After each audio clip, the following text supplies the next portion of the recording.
Born in 1889 in Vienna, Ludwig Wittgenstein was not your ordinary philosopher. He grew up in one of Europe's wealthiest families, but his life was anything but easy.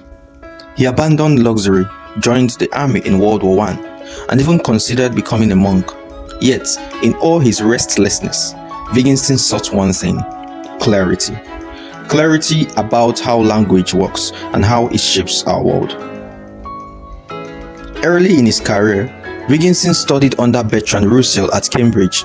At that time, philosophy was dominated by logical positivism, the belief that meaningful statements were either logical truths, like mathematics, or statements that would be verified by experience.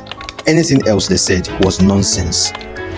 Wittgenstein's first major work, the Tractatus Logico-Philosophicus, seemed to fit right in.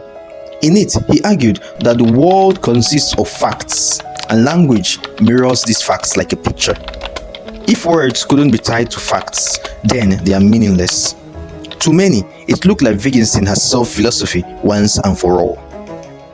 But Wittgenstein wasn't satisfied. After years of silence and working as a school teacher, he returned to philosophy with fresh doubts. He realized that language wasn't always about pictures of reality. After all, we don't just use words to describe facts. We joke, we promise, we pray, we sing, we command. None of this neatly fits the picture theory. This led to his later masterpiece, the Philosophical Investigations. Here, Wittgenstein proposed something radical. Meaning is not fixed by some hidden essence. It is defined by use. To understand the word, look at how it's used in life. Think of the word game. A chess match, a football game, hide and seek. Do they all share one exact definition? Not really. Instead, they form what Wittgenstein called family resemblances. Words don't have one strict meaning, but a network of overlapping uses.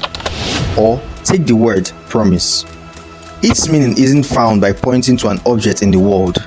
Instead, it's bound by the rules of human interaction, social practices, expectations, and consequences. The meaning lies in the way we use it. Even something as simple as ouch when hurt shows this. You are not describing pain, you are expressing it.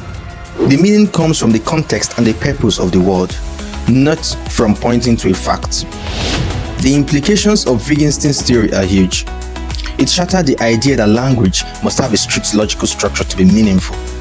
Instead, language is flexible, alive, and deeply tied to human activity. Philosophical pauses, he argued, often arise because we misunderstand how language actually works in practice. In short, words get their meaning from the games we play with them, and life itself is full of these language games. Wittgenstein's journey from the rigid logic of the Tractatus to the dynamic view of language as used shows us something profound. Meaning is not hidden in some abstract essence. It's right in front of us, in the countless ways we live and speak. To understand language, he said, we must look not for definitions, but for use. And in doing so, perhaps, we understand ourselves a little better.